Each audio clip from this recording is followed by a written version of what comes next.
Xin what's up everybody? Alright, in this video we're going to talk about how to get into Vietnam. So many people keep asking me, there's one website for the EVISA. Is the 90-day visa coming before the end of the year? We're going to unpack all this information. If you guys are regular viewers of the channel, it's okay, you don't have to watch this video, but we're going to get into it. I'm going to discuss what I think is going to happen. Vietnam is still the easiest country to get into with the least amount of restrictions in pretty much all of Asia. So I'll show you why. Well, I'll not show you. I'll explain to you why it is. So to enter Vietnam currently, you simply go to their government website for the e-visa, which I will provide in the description of this video. You get a e-visa before arrival. You want to do this 5 to 7 days before you're going to arrive, preferably 7 to 14 days in case you fill out some information wrong and you have to redo it. If you accidentally select male or female and you're one or the other, you'll need to redo it. So I will provide the link for the website and that. Make sure you take your time, fill it out right. You'll usually have the e-visa within 3 days. It is not a multiple entry visa. That means each time you leave the country, if you choose to, you have to get another e-visa. The e-visas are constantly renewable.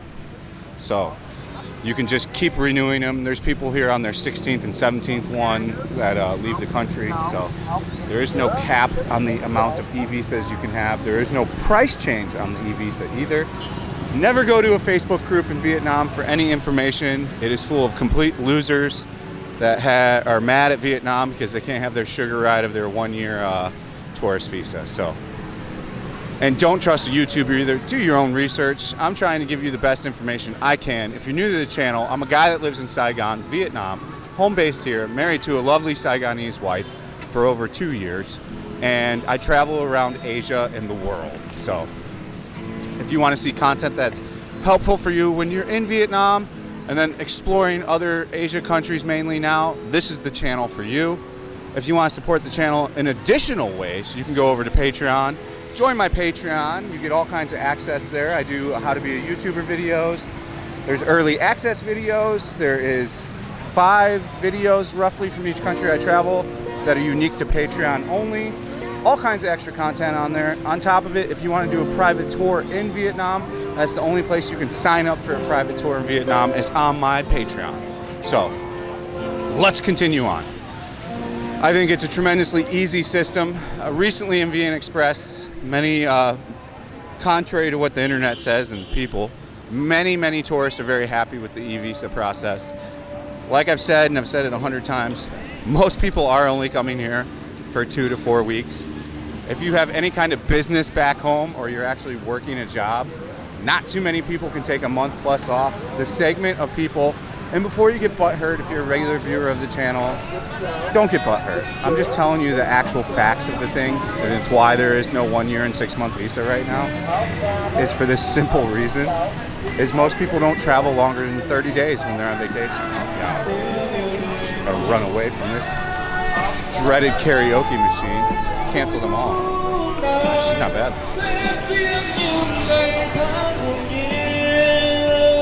I don't know if I would ever personally want my wife or girlfriend to walk around in leggings that show the complete outline of her vajayjay and her perfect ass cheeks. I don't know. I don't. That's not a thing for me.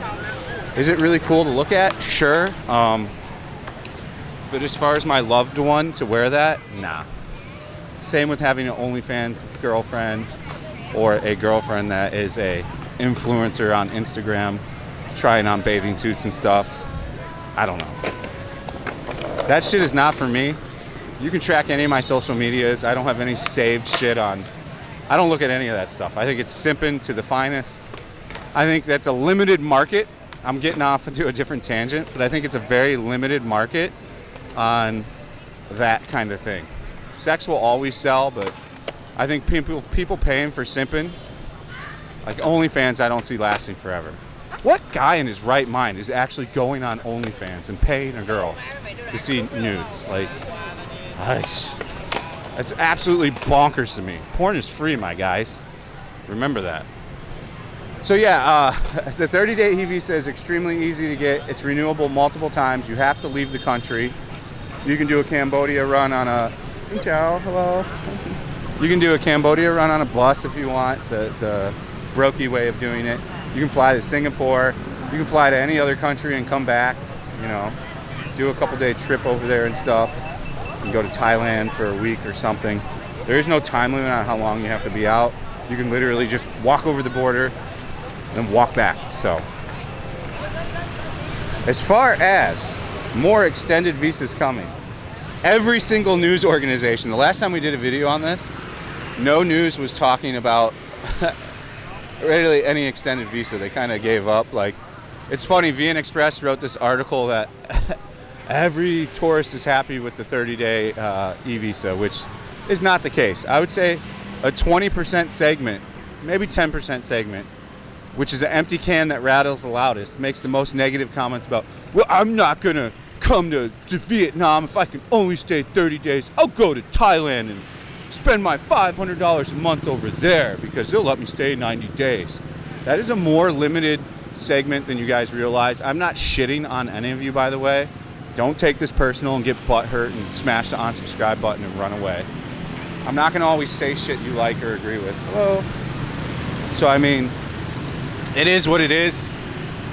I think they'll bring the 90-day visa back pretty quick. Like real quick. Oh, we got a frog. Frogger. Frog, frog, frog, frog, frog, frog, frog, frog, frog. Everybody. Oh, we got a photo session going down over here. I think it's ending. Yeah, she's putting flowers away. Photo session ended. Or beginning. So I would say, I think you're gonna see a 90-day, from what I'm hearing everywhere, it sounds like it's gonna be a 90-day visa-free for a lot of countries. And even if it's a 90-day $40 visa, that's fine. Other things I want to talk about, people talk about the retirement visa a lot. The retirement visa in Thailand is, you're over 50 and you've got to put $21,000 in an account there. And then it's like $300 to $500 to get it per year. So I mean, it's a viable option, but most of the people I've met that like to stay in these countries really long don't usually have an expendable $21,000 per month, or even one-time $21,000 to put in an account. I'm generalizing, but for the most part, or they're not comfortable doing that. So I don't know about other visas. I'm not going to talk about other visas. I've talked about this so much, but people still ask in the comments. I don't think that they're going to bring back a long-term visa anytime soon, like a long-term, like 6 to 1. And I think the 6 month and 1 year is only for Americans. Now, as far as if you're a Viet Q watching and you didn't know, if you're a Viet Q anywhere, you can get a 5-year visa exemption here for like, I think it's $100, $200. So if you're a Viet Q, just go to your embassy and ask for the Viet Q visa, the Viet visa exemption. They hand them out pretty easily. So yeah, if you're of Vietnamese descent and you want to come here, get that 5-year exemption. That's the way to go. I think you have to leave every 6 months, every 3 months or 6 months, I'm not sure. And then I would not recommend following a YouTuber or any kind of YouTuber here that's trying to sell you a service. Like if it's some dude that's like, oh, I'll get you here if you need to stay longer than 30 days, I got your back. And that's like his whole thing, is shucking you a service on YouTube. I'm not into that stuff. I've never tried to shuck anyone a service. The only thing I can do is help you get an apartment.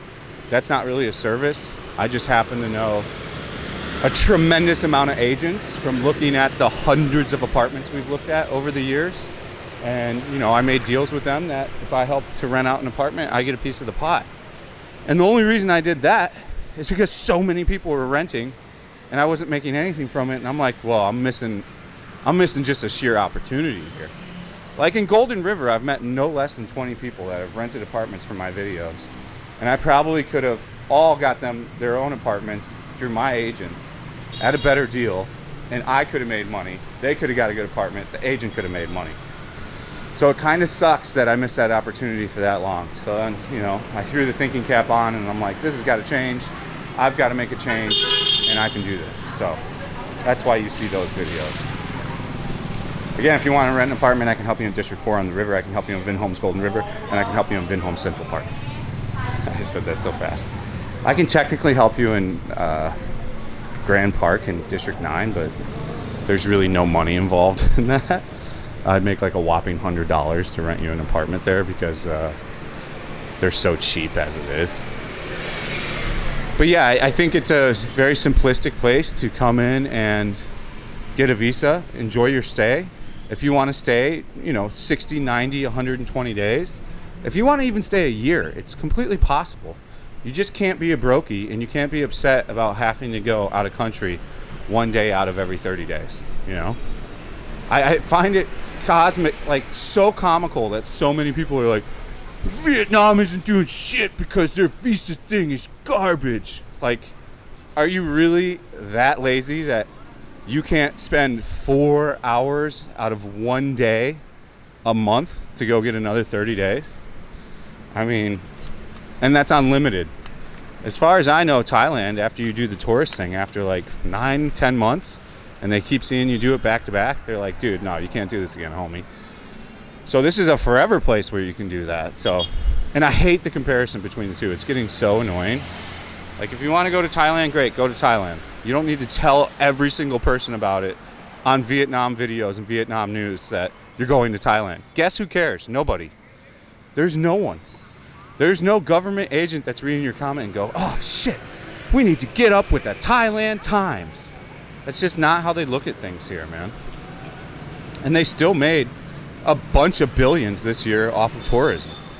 Shit, I forget the number. I think it's something crazy, like 5 billion USD off tourism this year, even though they haven't hit any of their projected numbers. So, I mean, places are recovering still, even without the crazy visas they used to have before.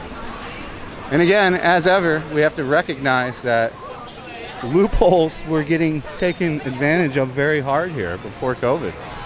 Dudes were staying here, working as teachers on tourist visas, not paying a cent of tax to the government, when they could have very easily, mind you, pre-COVID, they could have got whatever school to sponsor them and get them a TRC and pay their little taxes. A teacher ain't making a tremendous amount here. The median rate is like $1,800 to $2,000 unless you're actually trained to be a teacher and you're working for like an elite school and they've sussed you all out and checked all your paperwork. You can make more money then, but I mean, tax on $2,000 is not that much. So, people just like to have taken advantage of stuff before. I'm on both guys' sides here. I'm on both people's sides. I think it's ridiculous that there isn't a better visa in 30 days, but I understand why there is a 30-day visa and that you can manipulate that system too and just make it work fine. I've got plenty of buddies here that do that 30-day visa run, and they're not too annoyed with it. Like, one dude's got it down to a freaking science. One of my other buddies just drives. He just gets up at 6 a.m., drives down there. I think he said he's there and back, takes his girlfriend with him, leaves her on the bike. He's back. He drives there and back here in like 4 hours. No problem. And he likes to drive his motorcycle, so I think he's got like actually a nice scooter. So not a tremendously big deal. And I would not be too keen about like getting married to your girlfriend right away to just get a better visa situation like a TRC. So I mean, I think things are going to go a positive way. It's super easy to get in here. There's absolutely no requirements. You don't have to wear a mask inside or outside. You don't have to have any vaccine proof, nothing. You just literally go to the EVISA site and fill it out. Granted, it's only for 80 countries, but most of the countries that visits here are within that 80 country list. I don't know why it's only 80. You never can figure out like why the government does stuff here. They just kind of come up with their own thing. I'm going to guess that they came up with the financial numbers like I've talked about, where China and Russia and a couple other places are like the key. I think it goes China, Russia, America is the three major tourists that come here per year and spend the most amount of money. So I think that's what they kind of based a lot of things around. And since China and Russia ain't coming anytime soon, I think what's going to happen really quick is they're going to just roll out longer visas. You know, they're going to be like, okay, 90 days. It would be great if they did a 90-day multiple entry visa. I don't care if they charge for it or no charge, but that would be a tremendous idea. So that is the video. I don't think I can add too much more. If you guys want to add your opinion, go ahead and drop your opinion in the comment. It's always great to have a conversation about things. And these are just my opinions on this stuff. I'm not an expert. I'm not for one side or the other. I just like to play both sides of the field, give you things how I see it from living here for 3.5 years. Granted, there's probably people that have lived here longer than 3.5 years and know quite a bit more than me about Vietnam, but I think I'm pretty well versed on the politics and how things happen here. The last thing I want to talk about, which has nothing to do with this video, is Creamfields is coming here in December, and Hardwell is the leading act on Phu Quoc. But you know, the tickets aren't bad for $40, but it's weird. You gotta take like a shuttle to get there, then you gotta fly to Phu Quoc. I don't know why it's in Phu Quoc. I don't know why they don't do it in Saigon. I don't know. The noise pollution's already so bad. What would a big rave hurt? I think you can have them in District 7 is where they have them. So yeah, I found that to be curious. Of course, if you like the video, like, comment, and subscribe. If you want to sign up for the Patreon for additional content, that's all there. There's all kinds of extra stuff there. So thank you for watching. Stay frosty. See you on the next one. Peace out.